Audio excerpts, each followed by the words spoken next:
प्रभुं प्राणनाथं विभुं विश्वनाथं जगन्नाथनाथं सदानन्दभाजं भवद्भव्यभूतेश्वरं भूतनाथं शिवं शङ्करं शम्भुमीशानमीडे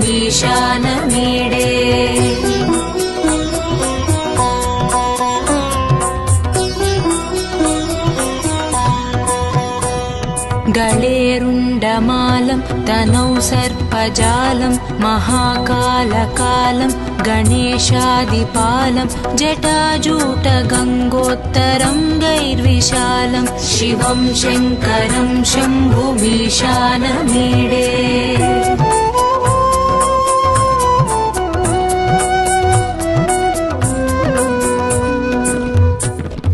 मुदामाकरं मण्डनं मण्डयन्तं महामण्डलं भस्मभूषाधरं तम् अनादिं ह्यपारं महामोहमारं शिवं शङ्करं शम्भुमीशानमीडे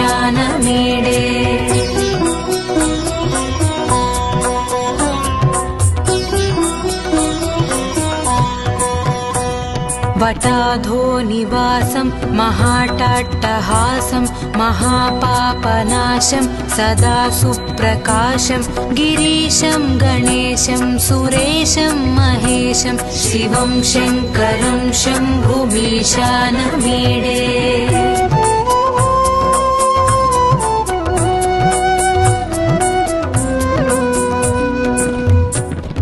गिरीन्द्रात्मजा सङ्गृहीतार्धदेहं गिरौ संस्थितं सर्वदापन्नगेहं परब्रह्म ब्रह्मादिभिर्वन्द्यमानं शिवं शङ्करं शम्भुमीशानमीडे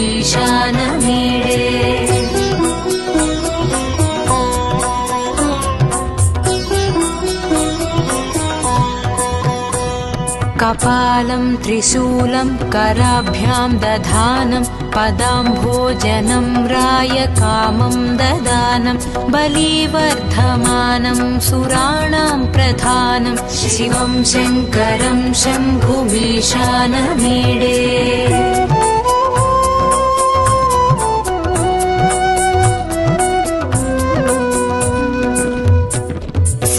शरच्चन्द्रगात्रं गणानन्दपात्रं त्रिनेत्रं पवित्रं धनेशस्य मित्रम् अपर्णाकळत्रं सदा सच्चरित्रं शिवं शङ्करं शम्भुमीशानमीडे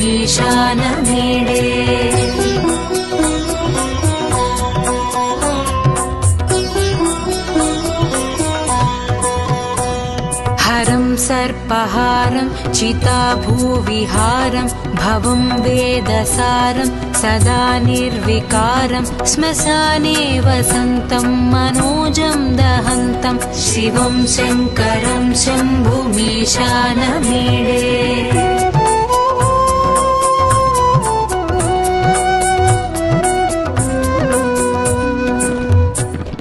स्वयं यः प्रभाते नरः शूलपाणे पठेत् स्तोत्ररत्नं द्विह प्राप्य रत्नं सुपुत्रं सुधान्यं सुमित्रं कळत्रं विचित्रैः समाराध्य मोक्षं प्रयाति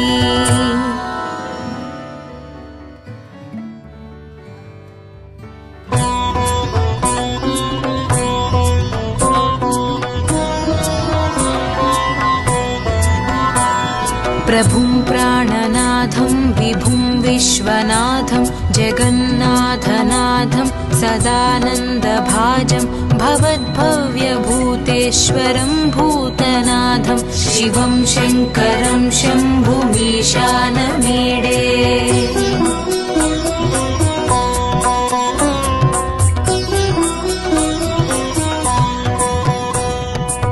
गळेरुण्डमालं तनौ सर्पजालं महाकालकालं गणेशादिपालं जटाजूटगङ्गोत्तरं गैर्विशालं शिवं शङ्करं शम्भुमीशानमीडे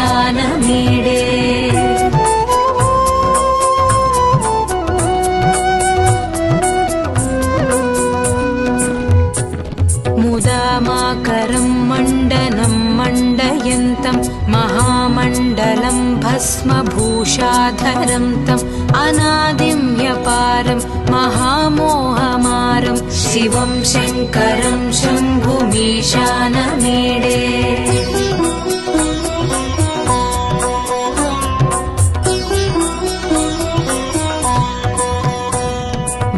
वटाधोनिवासं महाटाट्टहासं महापापनाशं सदा सुप्रकाशं गिरीशं गणेशं सुरेशं महेशं शिवं शङ्करं शम्भुमीशानमीडे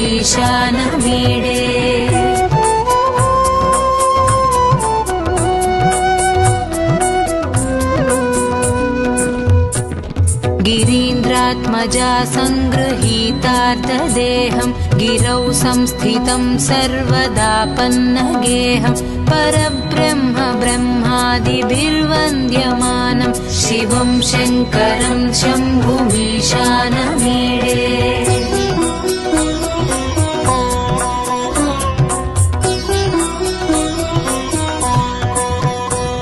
कपालं त्रिशूलं कराभ्यां दधानं पदाम्भोजनं रायकामं ददानं बलिवर्धमानं सुराणां प्रधानं शिवं शङ्करं शम्भुमीशानमीडे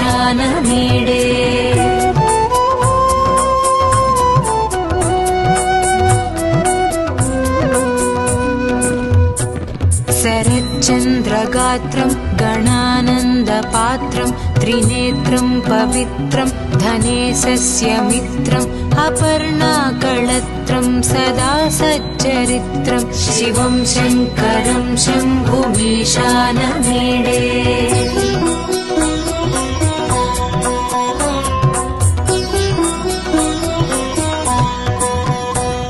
हरं सर्पहारं चिताभूविहारं भवं वेदसारं सदा निर्विकारं श्मशाने वसन्तं मनोजं दहन्तं शिवं शङ्करं शम्भुमीशानमीडे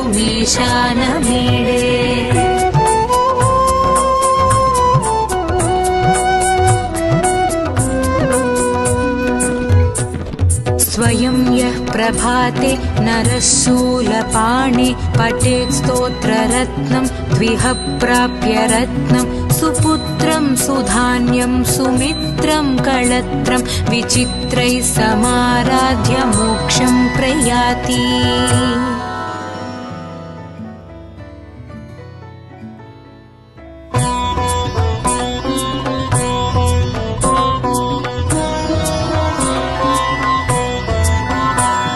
प्रभुं प्राणनाथं विभुं विश्वनाथं जगन्नाथनाथं सदानन्दभाजं भवद्भव्यभूतेश्वरं भूतनाथं शिवं शङ्करं शम्भुमीशानमीडे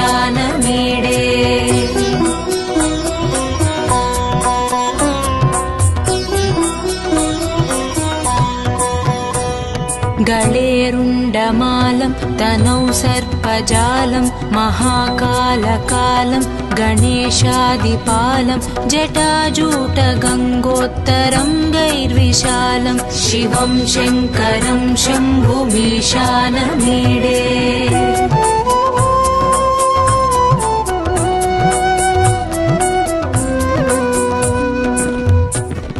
मुदामाकरं मण्डनं मण्डयन्तं महामण्डलं भस्मभूषाधरं तम् अनादिं ह्यपारं महामोहमारं शिवं शङ्करं शम्भुमीशानमीडे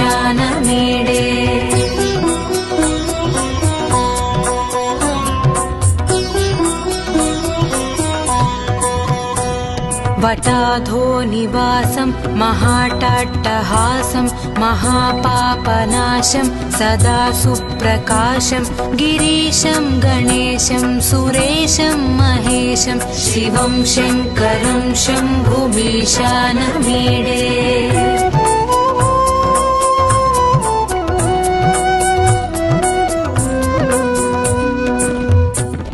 गिरीन्द्रात्मजा सङ्गृहीतार्धदेहं गिरौ संस्थितं सर्वदापन्नगेहं परब्रह्म ब्रह्मादिभिर्वन्द्यमानं शिवं शङ्करं शम्भुमीशानमीडे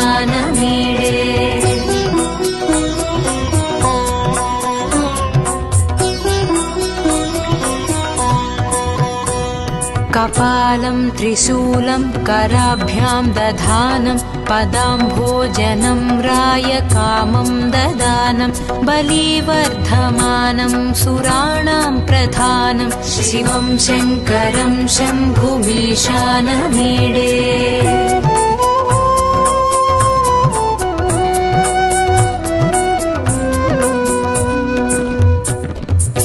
शरच्चन्द्रगात्रं गणानन्दपात्रं त्रिनेत्रं पवित्रं धनेशस्य मित्रम् अपर्णाकळत्रं सदा सच्चरित्रं शिवं शङ्करं शम्भुमीशानमीडे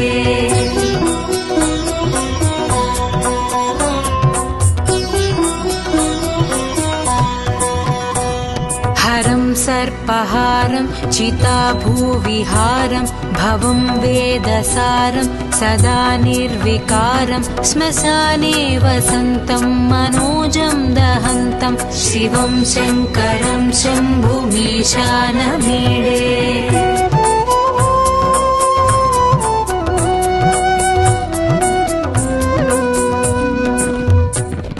स्वयं यः प्रभाते नरः शूलपाणे पठेत् स्तोत्ररत्नं द्विह प्राप्य रत्नं सुपुत्रं सुधान्यं सुमित्रं कळत्रं विचित्रैः समाराध्य मोक्षं प्रयाति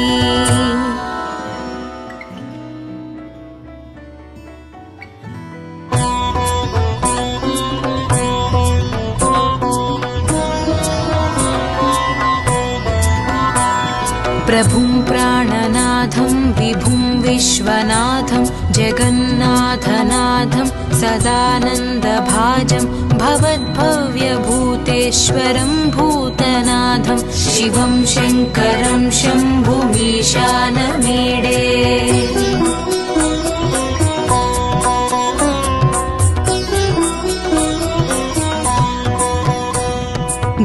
गळेरुण्डमालं तनौ सर्पजालं महाकालकालं गणेशादिपालं जटाजूटगङ्गोत्तरङ्गैर्विशालं शिवं शङ्करं शम्भुमीशानमीडे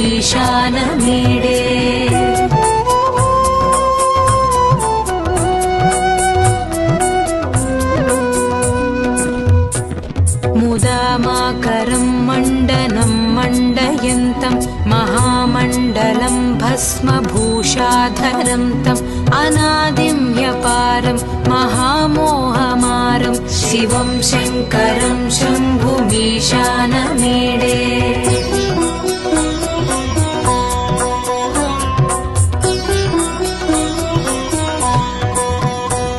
वटाधो निवासं महाटाट्टहासं महापापनाशं सदा सुप्रकाशं गिरीशं गणेशं सुरेशं महेशं शिवं शङ्करं शम्भुमीशानमीडे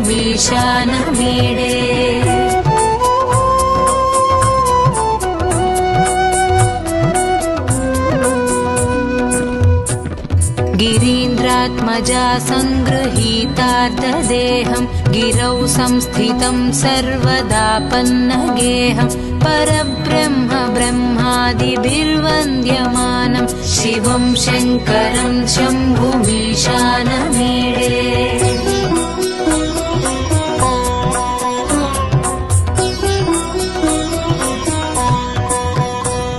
कपालं त्रिशूलं कराभ्यां दधानं पदाम्भोजनं रायकामं ददानं बलिवर्धमानं सुराणां प्रधानं शिवं शङ्करं शम्भुमीशानमीडे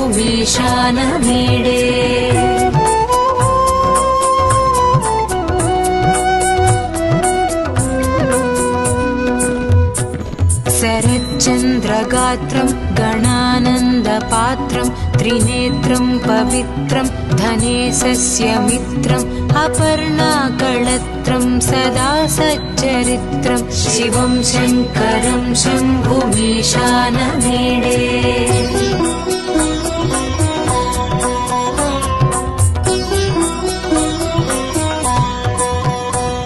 हरं सर्पहारं चिताभूविहारं भवं वेदसारं सदा निर्विकारं श्मशाने वसन्तं मनोजं दहन्तं शिवं शङ्करं शम्भुमीशानमीडे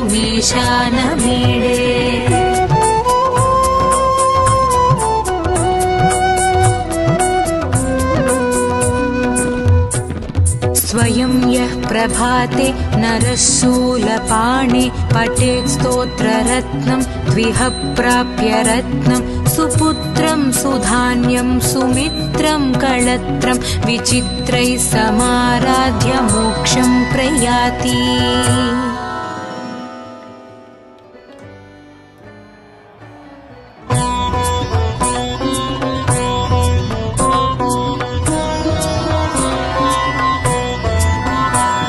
प्रभुं प्राणनाथं विभुं विश्वनाथं जगन्नाथनाथं सदानन्दभाजं भवद्भव्यभूतेश्वरं भूतनाथं शिवं शङ्करं शम्भुमीशानमीडे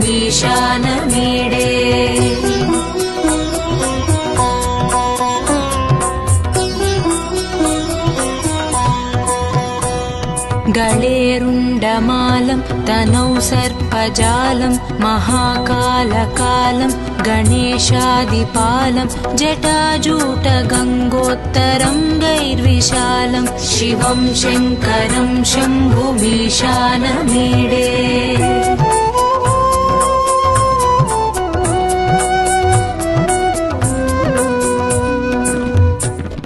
मुदामाकरं मण्डनं मण्डयन्तं महामण्डलं भस्मभूषाधरं तम् अनादिं ह्यपारं महामोहमारं शिवं शङ्करं शम्भुमीशानमीडे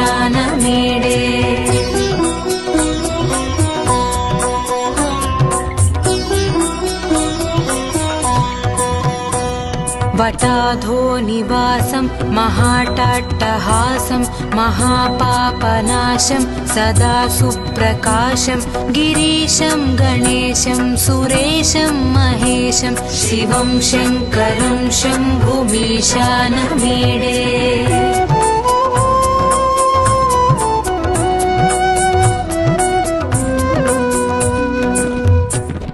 गिरीन्द्रात्मजा सङ्गृहीतार्धदेहं गिरौ संस्थितं सर्वदापन्नगेहं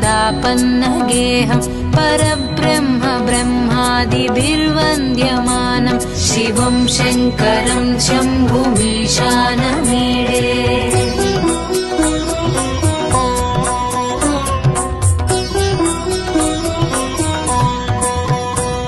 कपालं त्रिशूलं कराभ्यां दधानं पदाम्भोजनं रायकामं ददानं बलिवर्धमानं सुराणां प्रधानं शिवं शङ्करं शम्भुमीशानमीडे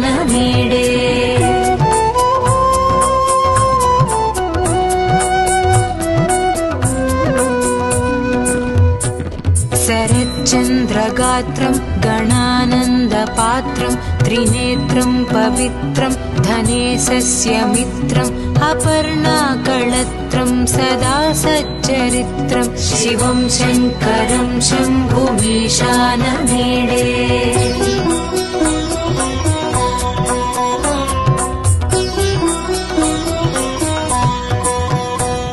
हरं सर्पहारं चिताभूविहारं भवं वेदसारं सदा निर्विकारं श्मशाने वसन्तं मनोजं दहन्तं शिवं शङ्करं शम्भुमीशानमीडे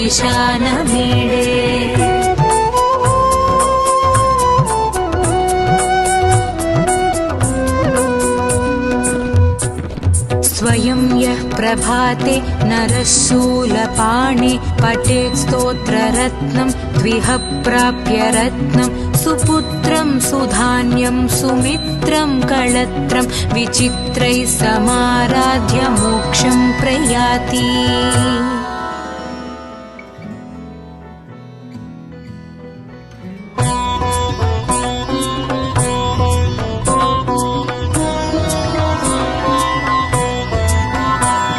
प्रभुं प्राणनाथं विभुं विश्वनाथं जगन्नाथनाथं सदानन्दभाजं भवद्भव्यभूतेश्वरं भूतनाथं शिवं शङ्करं शम्भुमीशानमीडे।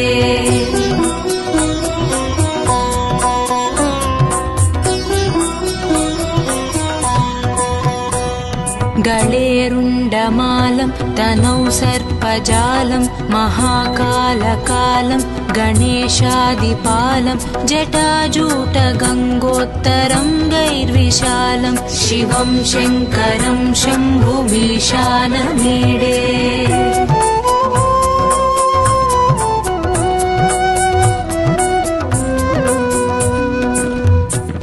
मुदामाकरं मण्डनं मण्डयन्तं महामण्डलं भस्मभूषाधरं तम् अनादिं ह्यपारं महामोहमारं शिवं शङ्करं शम्भुमीशानमीडे।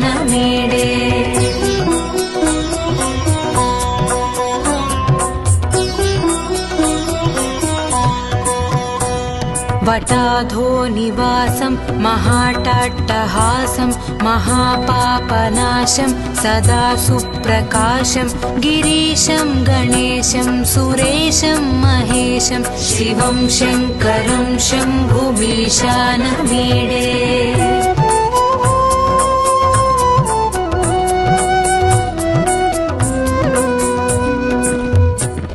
गिरीन्द्रात्मजा सङ्गृहीतार्धदेहं गिरौ संस्थितं सर्वदापन्नगेहं परब्रह्म ब्रह्मादिभिर्वन्द्यमानं शिवं शङ्करं शम्भुमीशानमीडे।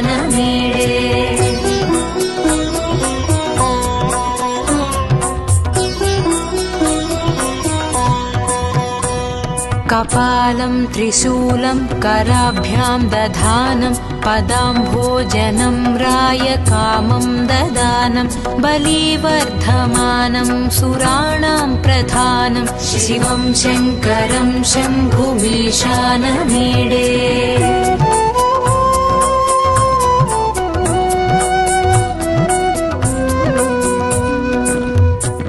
शरच्चन्द्रगात्रं गणानन्दपात्रं त्रिनेत्रं पवित्रं धनेशस्य मित्रम् अपर्णाकळत्रं सदा सच्चरित्रं शिवं शङ्करं शम्भुमीशानमीडे।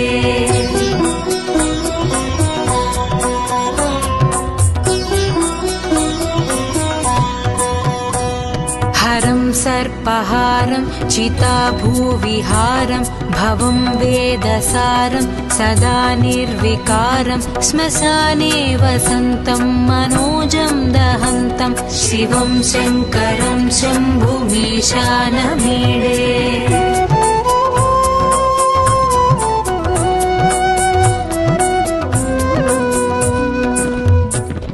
स्वयं यः प्रभाते नरः शूलपाणे पठेत् स्तोत्ररत्नं द्विह प्राप्य रत्नं सुपुत्रं सुधान्यं सुमित्रं कळत्रं विचित्रैः समाराध्य मोक्षं प्रयाति।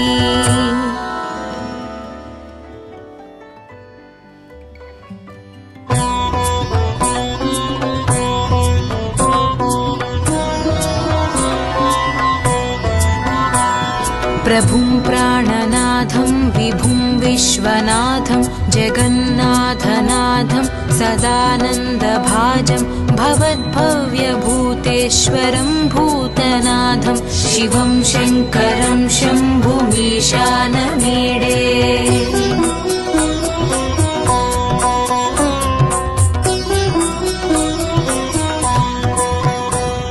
गळेरुण्डमालं तनौ सर्पजालं महाकालकालं गणेशादिपालं जटाजूटगङ्गोत्तरङ्गैर्विशालं शिवं शङ्करं शम्भुमीशानमीडे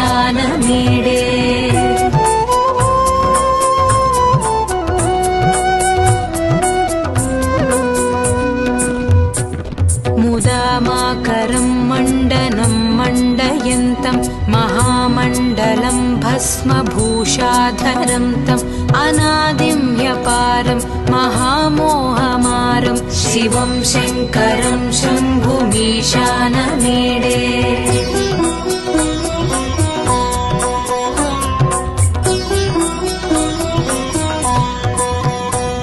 वटाधो निवासं महाटाट्टहासं महापापनाशं सदा सुप्रकाशं गिरीशं गणेशं सुरेशं महेशं शिवं शङ्करं शम्भुमीशानमीडे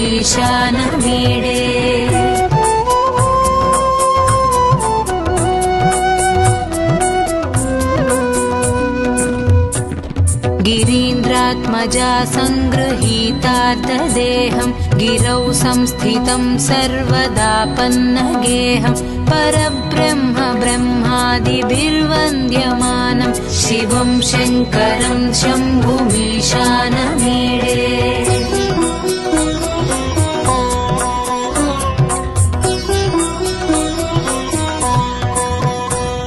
कपालं त्रिशूलं कराभ्यां दधानं पदाम्भोजनं रायकामं ददानं बलिवर्धमानं सुराणां प्रधानं शिवं शङ्करं शम्भुमीशानमीडे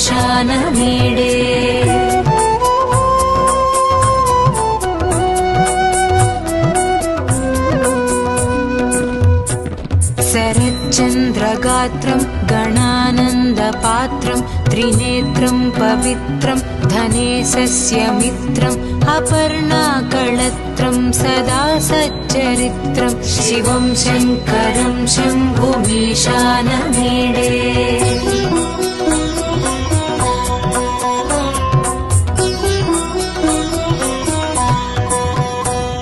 हरं सर्पहारं चिताभूविहारं भवं वेदसारं सदा निर्विकारं श्मशाने वसन्तं मनोजं दहन्तं शिवं शङ्करं शम्भुमीशानमीडे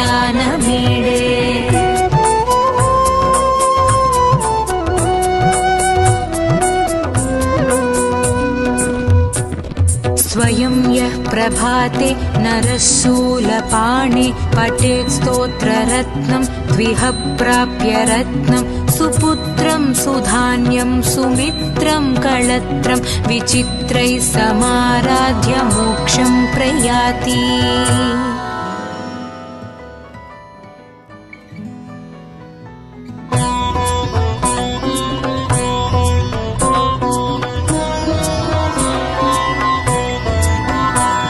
प्रभुं प्राणनाथं विभुं विश्वनाथं जगन्नाथनाथं सदानन्दभाजं भवद्भव्यभूतेश्वरं भूतनाथं शिवं शङ्करं शम्भुमीशानमीडे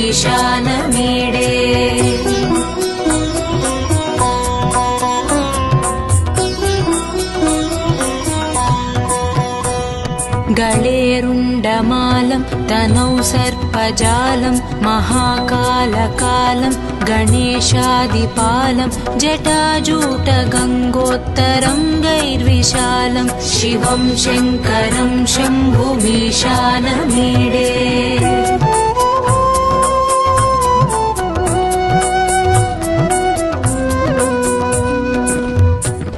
मुदामाकरं मण्डनं मण्डयन्तं महामण्डलं भस्मभूषाधरं तम् अनादिं ह्यपारं महामोहमारं शिवं शङ्करं शम्भुमीशानमीडे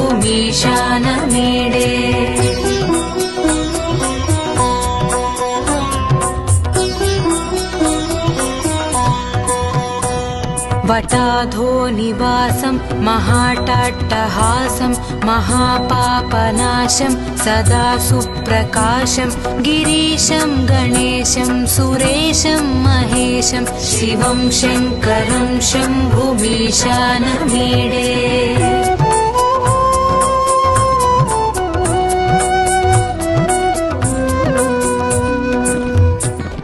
गिरीन्द्रात्मजा सङ्गृहीतार्धदेहं गिरौ संस्थितं सर्वदापन्नगेहं परब्रह्म ब्रह्मादिभिर्वन्द्यमानं शिवं शङ्करं शम्भुमीशानमीडे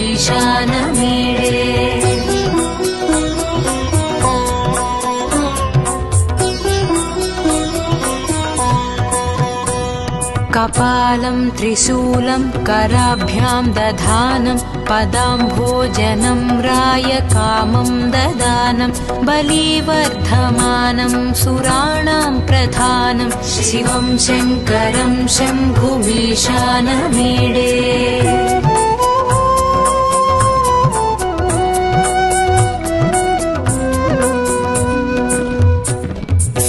शरच्चन्द्रगात्रं गणानन्दपात्रं त्रिनेत्रं पवित्रं धनेशस्य मित्रम् अपर्णाकळत्रं सदा सच्चरित्रं शिवं शङ्करं शम्भुमीशानमीडे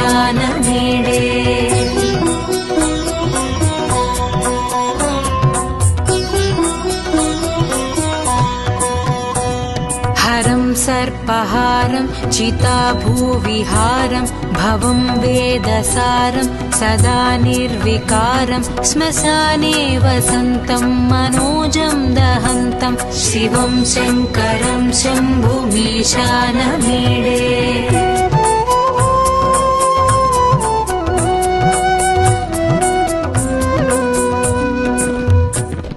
स्वयं यः प्रभाते नरः शूलपाणे पठेत् स्तोत्ररत्नं द्विह प्राप्य रत्नं सुपुत्रं सुधान्यं सुमित्रं कळत्रं विचित्रैः समाराध्य मोक्षं प्रयाति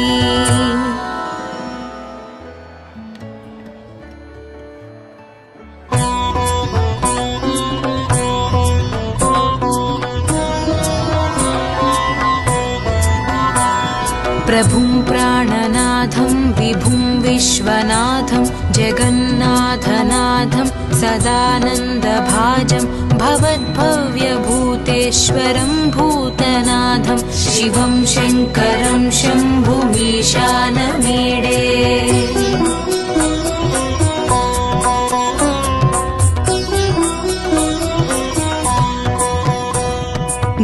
गळेरुण्डमालं तनौ सर्पजालं महाकालकालं गणेशादिपालं जटाजूटगङ्गोत्तरं गैर्विशालं शिवं शङ्करं शम्भुमीशानमीडे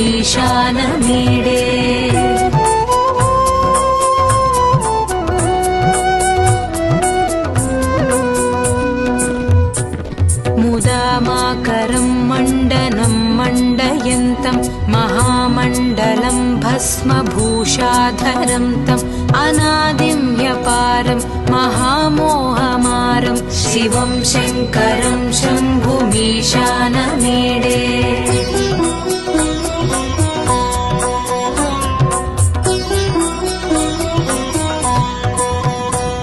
वटाधो निवासं महाटाट्टहासं महापापनाशं सदा सुप्रकाशं गिरीशं गणेशं सुरेशं महेशं शिवं शङ्करं शम्भुमीशानमीडे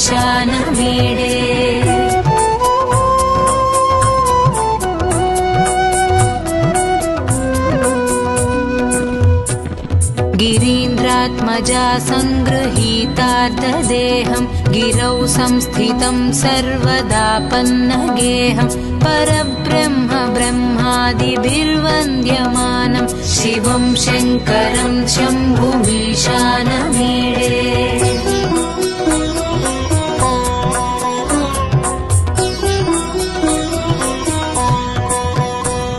कपालं त्रिशूलं कराभ्यां दधानं पदाम्भोजनं रायकामं ददानं बलिवर्धमानं सुराणां प्रधानं शिवं शङ्करं शम्भुमीशानमीडे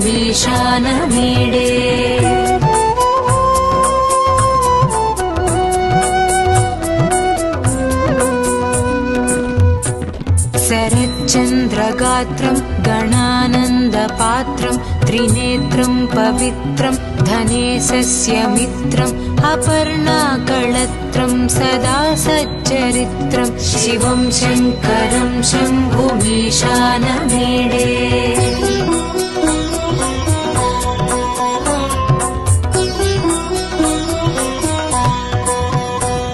हरं सर्पहारं चिताभूविहारं भवं वेदसारं सदा निर्विकारं श्मशाने वसन्तं मनोजं दहन्तं शिवं शङ्करं शम्भुमीशानमीडे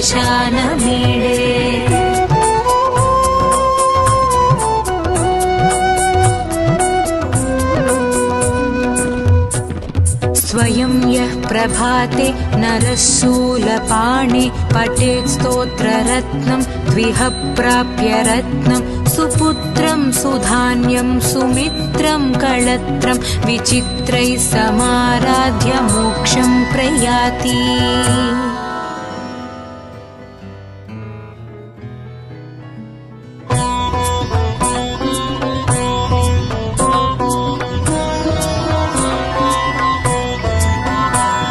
प्रभुं प्राणनाथं विभुं विश्वनाथं जगन्नाथनाथं सदानन्दभाजं भवद्भव्यभूतेश्वरं भूतनाथं शिवं शङ्करं शम्भुमीशानमीडे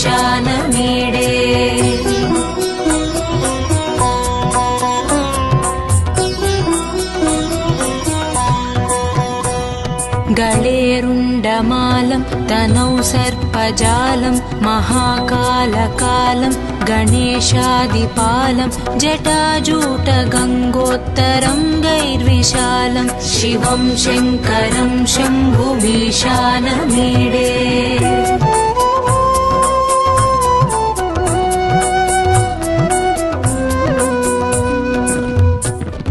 मुदामाकरं मण्डनं मण्डयन्तं महामण्डलं भस्मभूषाधरं तम् अनादिं व्यपारं महामोहमारं शिवं शङ्करं शम्भुमीशानमीडे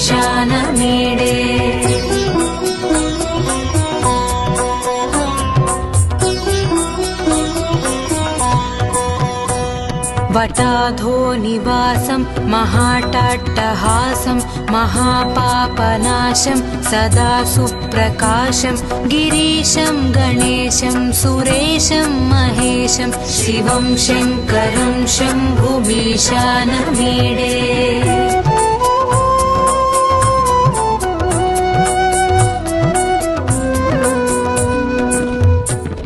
गिरीन्द्रात्मजा सङ्गृहीतार्धदेहं गिरौ संस्थितं सर्वदापन्नगेहं परब्रह्म ब्रह्मादिभिर्वन्द्यमानं शिवं शङ्करं शम्भुमीशानमीडे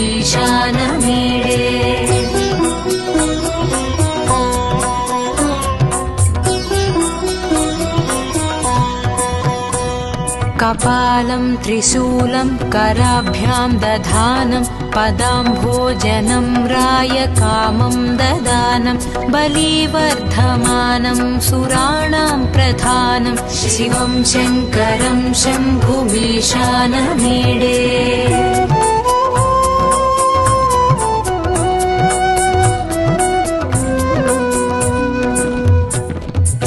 शरच्चन्द्रगात्रं गणानन्दपात्रं त्रिनेत्रं पवित्रं धनेशस्य मित्रम् अपर्णाकळत्रं सदा सच्चरित्रं शिवं शङ्करं शम्भुमीशानमीडे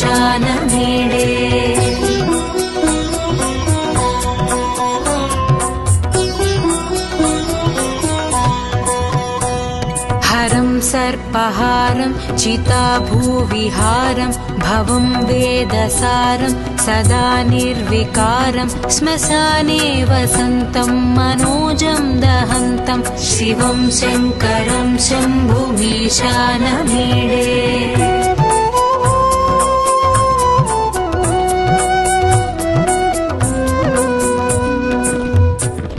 स्वयं यः प्रभाते नरः शूलपाणे पठेत् स्तोत्ररत्नं द्विह प्राप्य रत्नं सुपुत्रं सुधान्यं सुमित्रं कळत्रं विचित्रैः समाराध्य मोक्षं प्रयाति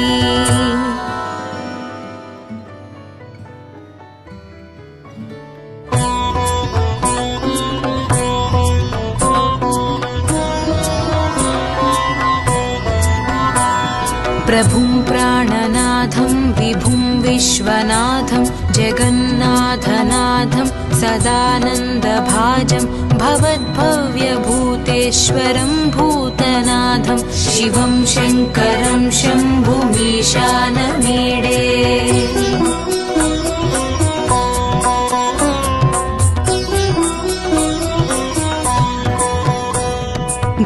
गळेरुण्डमालं तनौ सर्पजालं महाकालकालं गणेशादिपालं जटाजूटगङ्गोत्तरं गैर्विशालं शिवं शङ्करं शम्भुमीशानमीडे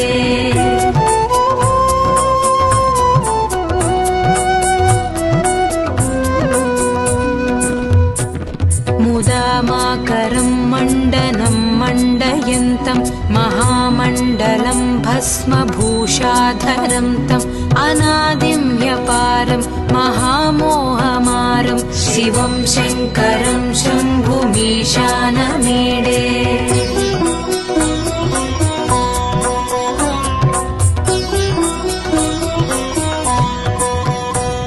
वटाधो निवासं महाटाट्टहासं महापापनाशं सदा सुप्रकाशं गिरीशं गणेशं सुरेशं महेशं शिवं शङ्करं शम्भुमीशानमीडे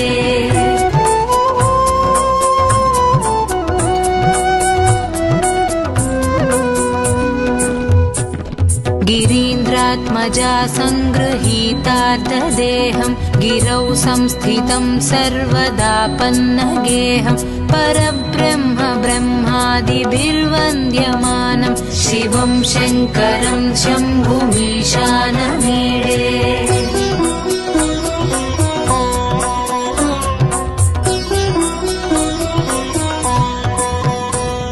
कपालं त्रिशूलं कराभ्यां दधानं पदाम्भोजनं रायकामं ददानं बलिवर्धमानं सुराणां प्रधानं शिवं शङ्करं शम्भुमीशानमीडे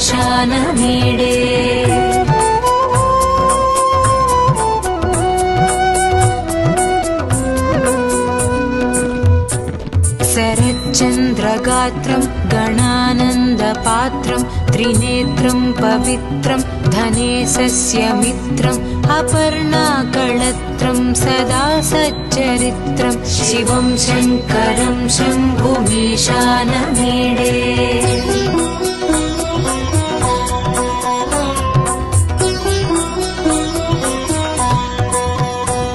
हरं सर्पहारं चिताभूविहारं भवं वेदसारं सदा निर्विकारं श्मशाने वसन्तं मनोजं दहन्तं शिवं शङ्करं शम्भुमीशानमीडे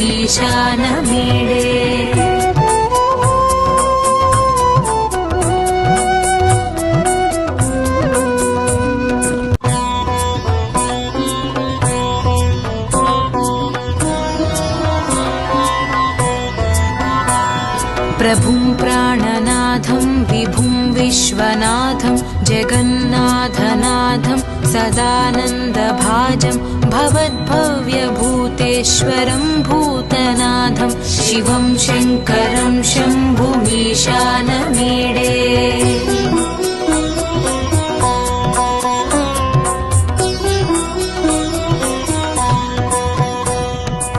गलेरुण्डमालं तनौ सर्पजालं महाकालकालं गणेशादिपालं जटाजूटगङ्गोत्तरङ्गैर्विशालं शिवं शङ्करं शम्भुमीशानमीडे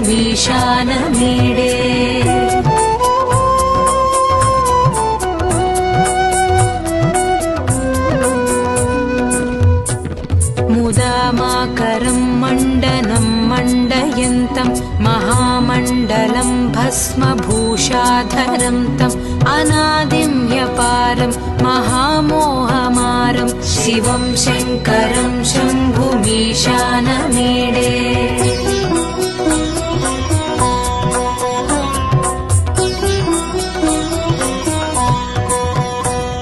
वटाधो निवासं महाटाट्टहासं महापापनाशं सदा सुप्रकाशं गिरीशं गणेशं सुरेशं महेशं शिवं शङ्करं शम्भुमीशानमीडे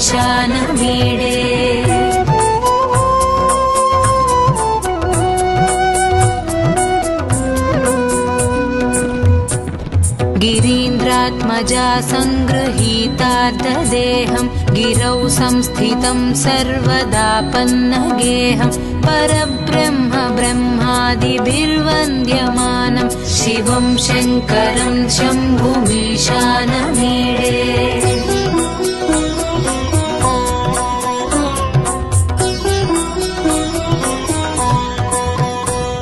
कपालं त्रिशूलं कराभ्यां दधानं पदाम्भोजनं रायकामं ददानं बलिवर्धमानं सुराणां प्रधानं शिवं शङ्करं शम्भुमीशानमीडे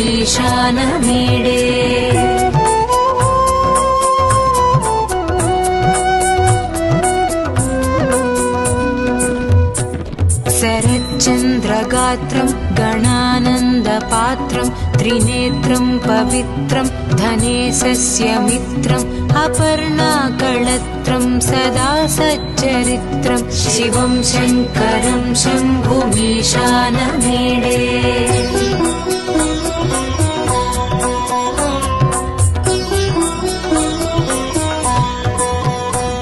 हरं सर्पहारं चिताभूविहारं भवं वेदसारं सदा निर्विकारं श्मशाने वसन्तं मनोजं दहन्तं शिवं शङ्करं शम्भुमीशानमीडे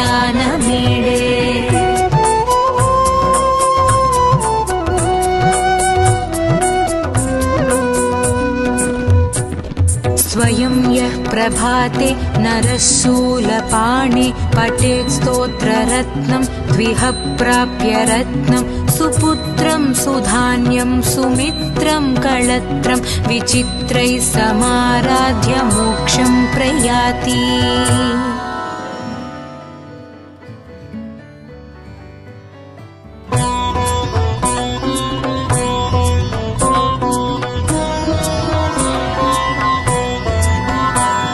प्रभुं प्राणनाथं विभुं विश्वनाथं जगन्नाथनाथं सदानन्दभाजं भवद्भव्यभूतेश्वरं भूतनाथं शिवं शङ्करं शम्भुमीशानमीडे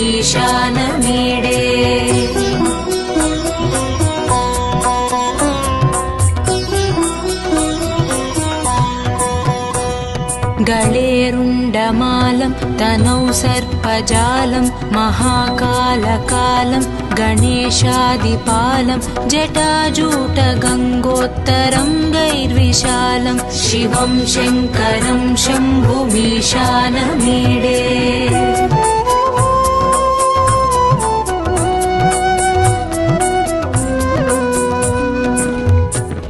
मुदामाकरं मण्डनं मण्डयन्तं महामण्डलं भस्मभूषाधरं तम् अनादिं व्यपारं महामोहमारं शिवं शङ्करं शम्भुमीशानमीडे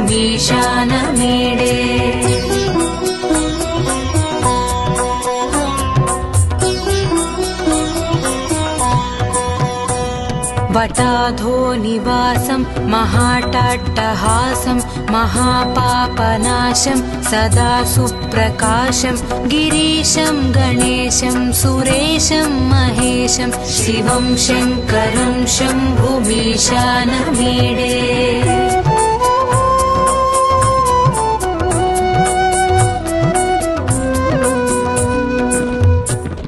गिरीन्द्रात्मजा सङ्गृहीतार्धदेहं गिरौ संस्थितं सर्वदापन्नगेहं परब्रह्म ब्रह्मादिभिर्वन्द्यमानं शिवं शङ्करं शम्भुमीशानमीडे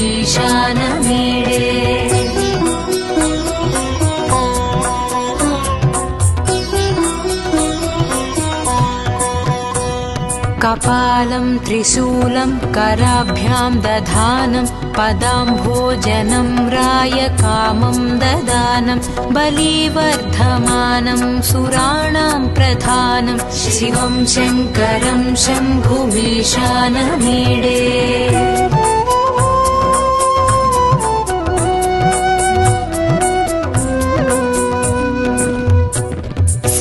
शरच्चन्द्रगात्रं गणानन्दपात्रं त्रिनेत्रं पवित्रं धनेशस्य मित्रम् अपर्णाकळत्रं सदा सच्चरित्रं शिवं शङ्करं शम्भुमीशानमीडे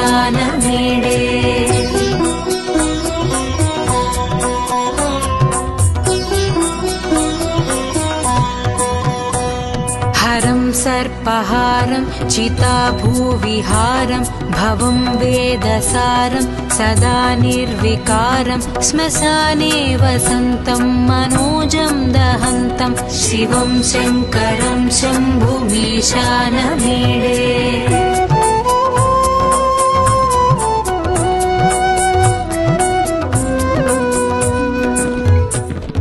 स्वयं यः प्रभाते नरः शूलपाणे पठेत् स्तोत्ररत्नं द्विह प्राप्य रत्नं सुपुत्रं सुधान्यं सुमित्रं कळत्रं विचित्रैः समाराध्य मोक्षं प्रयाति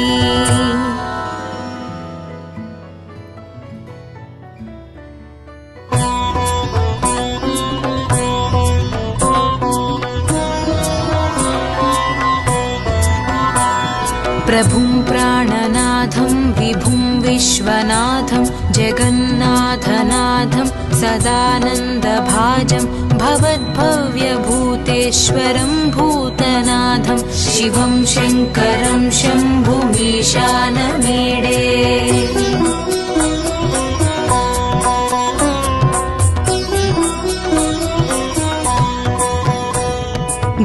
गळेरुण्डमालं तनौ सर्पजालं महाकालकालं गणेशादिपालं जटाजूटगङ्गोत्तरं गैर्विशालं शिवं शङ्करं शम्भुमीशानमीडे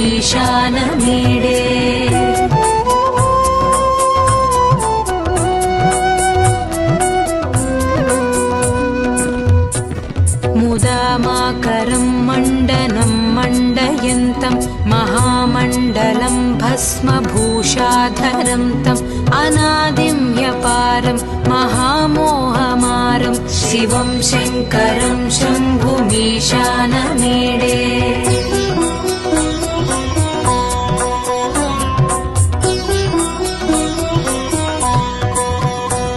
वटाधो निवासं महाटाट्टहासं महापापनाशं सदा सुप्रकाशं गिरीशं गणेशं सुरेशं महेशं शिवं शङ्करं शम्भुमीशानमीडे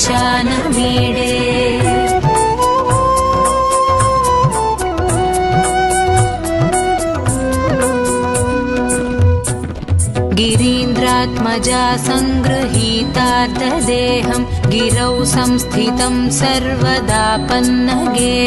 परब्रह्म ब्रह्मादिभिर्वन्द्यमानं शिवं शङ्करं शम्भुमीशानमीडे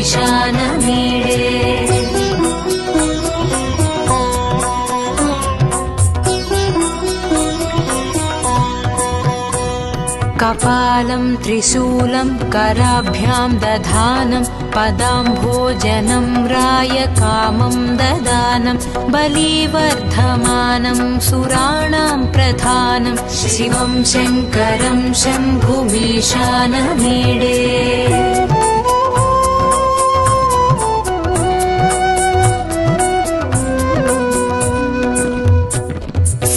शरच्चन्द्रगात्रं गणानन्दपात्रं त्रिनेत्रं पवित्रं धनेशस्य मित्रम् अपर्णाकळत्रं सदा सच्चरित्रं शिवं शङ्करं शम्भुमीशानमीडे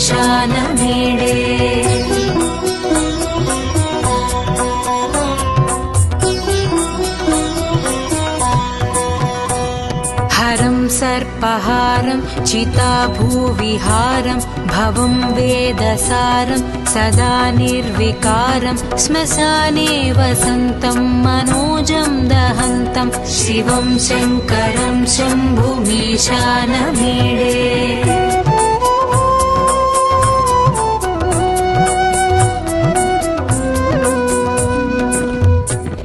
स्वयं यः प्रभाते नरः शूलपाणे पठेत् स्तोत्ररत्नं द्विह प्राप्य रत्नं सुपुत्रं सुधान्यम्